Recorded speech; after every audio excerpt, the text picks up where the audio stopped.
Hello friends, नमस्ते, good morning friends. आज के वीडियो में मैं आप लोगों से कक्षा 10 की जो प्रश्नावली 4 है ग्राफ से संबंधित उस पर बात करूंगा और आप लोगों को ग्राफ से संबंधित एक ऐसा प्रश्न बताऊंगा जो लगभग 2-3 सालों से आप लोगों से बोर्ड की परीक्षा में पूछा जा रहा है। तो प्रश्न बहुत इंपॉर्टेंट है और वीडियो भी बहुत इंपॉर्टेंट है। अगर आप लोग 6 नंबर प्राप्त करना चाहते हैं वो भी कम समय में, तो आज मैं जो ट्रिक बताने वाला हूँ ग्राफ का प्रश्न हल करने की, तो उसको अगर आप लोग आजमाएंगे तो चुटकी बजाते ही आप लोग 6 नंबर प्राप्त कर सकते हैं। तो वीडियो आप लोगों के लिए बहुत इंपॉर्टेंट है, वीडियो को आखिरी तक देखिए। अगर पसंद आए तो वीडियो इसको लाइक कीजिए और अपने दोस्तों के साथ शेयर कीजिए। साथ में अगर आप लोग मेरे चैनल पर नए हैं तो चैनल को सब्सक्राइब कर बेल आइकन को प्रेस करिए इस तरीके के वीडियो प्राप्त करने के लिए।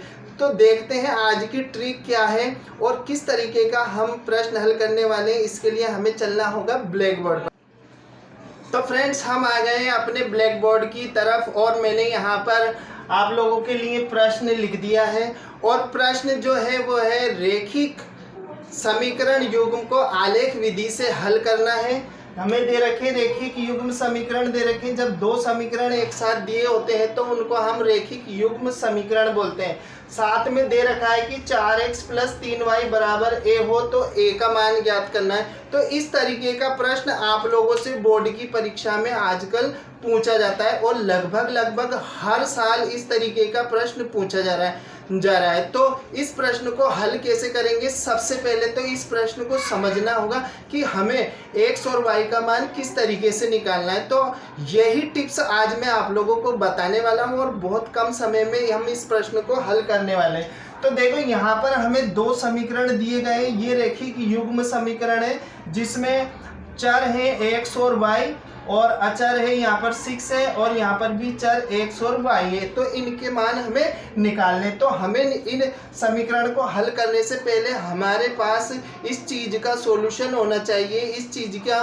पता होना चाहिए कि हम समीकरण को देखते ही किस चर का हम पक्षांतरण करेंगे। अगर आप लोगों ने इस चीज़ को समझ लिया तो आप लोगों को ग्राफ हल करने में कोई दिक्कत नहीं आएगी। तो देखते हैं कि किस तरीके से हम इसका चुनाव करेंगे कि किस समीकरण को हल करना है। यही ट्रिक आप लोगों को सीखनी है।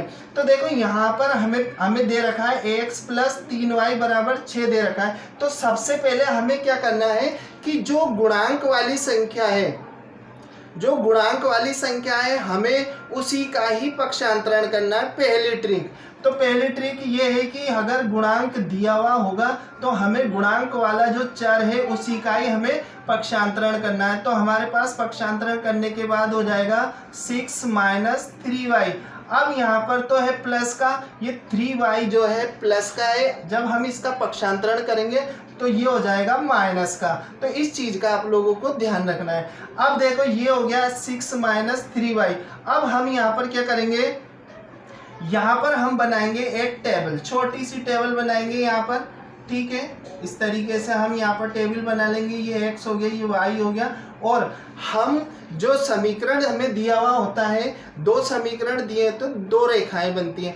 अब जो रेखा होती है उसको बनाने के लिए हमें कम से कम 2 पॉइंटों की आवश्यकता होती है। तो हम अगर 2 पॉइंट प्राप्त कर लेंगे तो हमारी रेखा आराम से बन जाएगी। तो देखते हैं कि x और y का मान कैसे निकल सकता है। तो देखो, जब हमारे पास इधर जो लेफ्ट हैंड में जो चर है अगर उसमें गुणांक नहीं लगा हुआ तो हम यहाँ पर सीधे 0 और 1 मान रख देंगे। जी हाँ, 0 और 1 मान बिना सोचे आप लोग रख सकते हैं। तो यहाँ पर हम y और जिस चर के हम मान रख रहे हैं उस चर के मानों को हम सारणी में भर देंगे। तो यहाँ पर हमने भर दिया 0 और 1। तो y बराबर अगर हम 0 रखेंगे,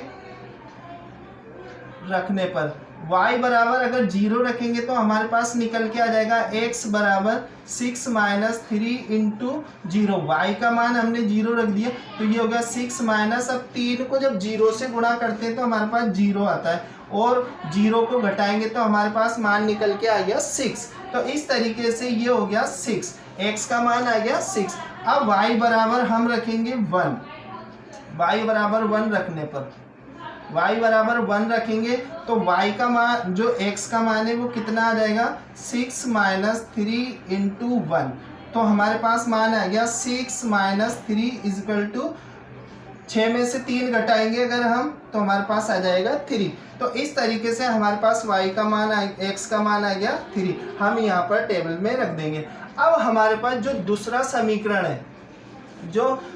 समीकरण है उसका मान निकालने के लिए हम क्या करेंगे, यहाँ पर देखें, यहाँ पर देखने वाली बात ये है कि अब प्रश्न यही उठता है कि हम किसका पक्षांतरण करें। तो यही चीज़ हमें सीखनी है और जिसने ये चीज़ सीख ली उसके लिए ग्राफ बनाना बहुत आसान हो जाएगा और मैं आज आप लोगों को यही ट्रिक सिखाने वाला हूँ। तो देखो यहाँ समीकरण है 2x - 3y = 12।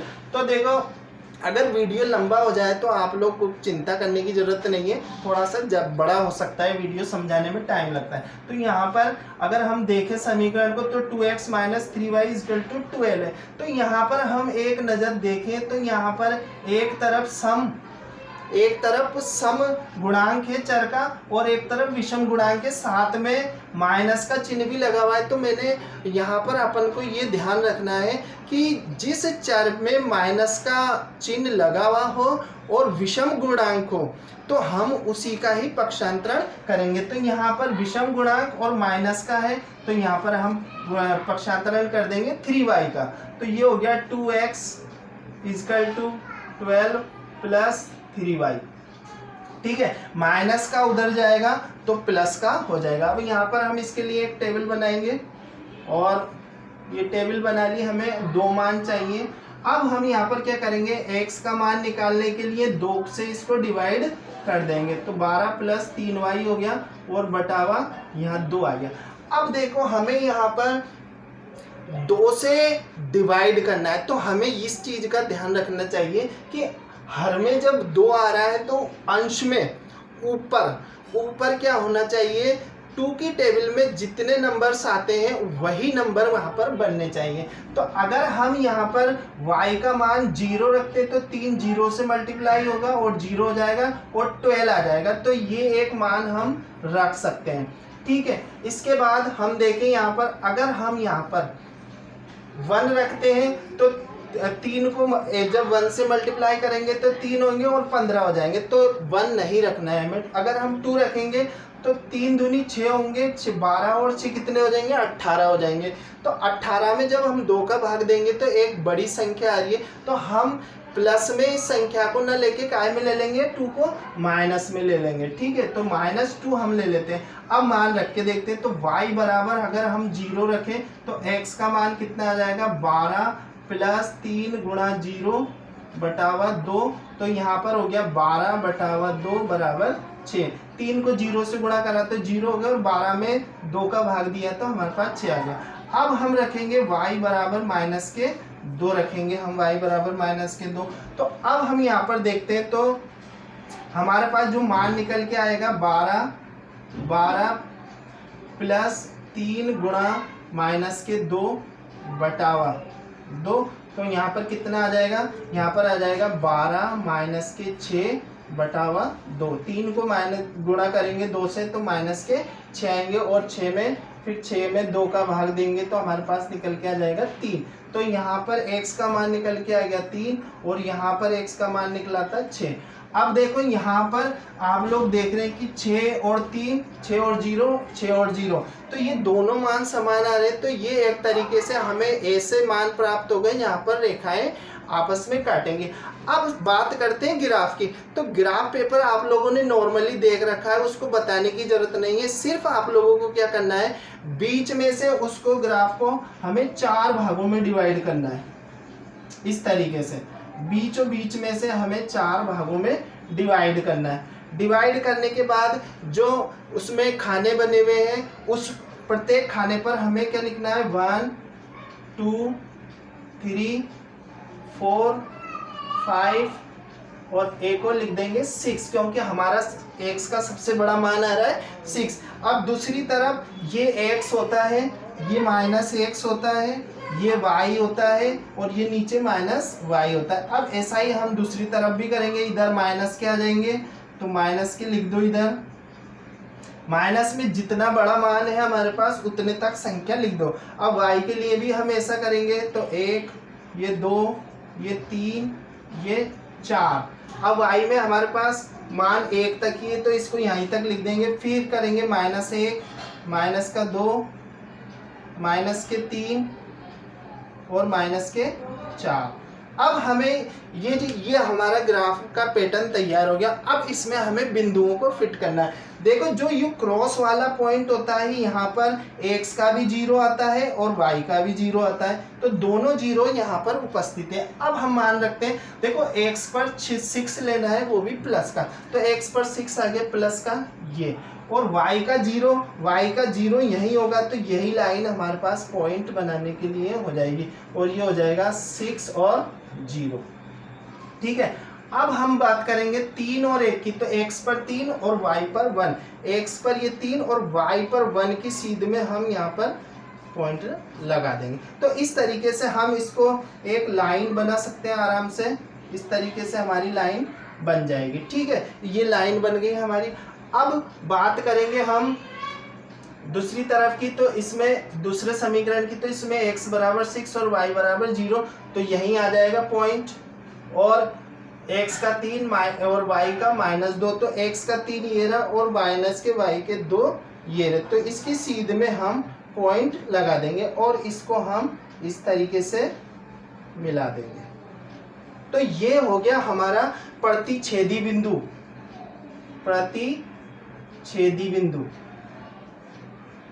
प्रतिच्छेदी बिंदु हो गया ये हमारा। तो इस तरीके से हम ग्राफ बना सकते हैं। लेकिन अभी सवाल पूरा नहीं हुआ, हमें मान निकालना है 4x + 3y का।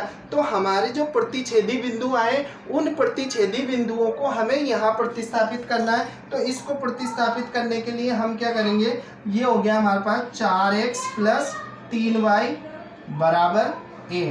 तो x का मान यहाँ पर देखें तो ये x का मान है और ये y का मान है। ठीक है, तो x का 6 और y का 0 इसमें रखेंगे। तो x का हमने रखा 6 और y का रखा हमने 0, तो हमारे पास मान निकल के आ जाएगा 6 चौक 24 + 0 बराबर a। तो a बराबर कितना आ गया हमारे पास 24 आ गया। तो इस तरीके से हम a का मान निकाल सकते हैं। अब बात रही, ये हमारा पूरा सवाल हो गया, लेकिन इसमें एक चीज़ और शेष रह गई, वो है पैमाने की। तो हमारा जो ग्राफ होता है तो उसमें अगर आप लोग देखें तो छोटे छोटे उसमें डब्बे बने होते हैं, और डब्बों को अगर आप लोग देखें तो उसमें भी छोटे छोटे बिल्कुल बारीक बारीक डब्बे बने होते हैं और एक लाइन में 10 होते हैं। तो हमें यहाँ पर लिखना है पैमाना x अक्ष पर 1 बराबर 10 इकाई। ठीक है, इस तरीके से, और y बराबर 1 बराबर 10 इकाई।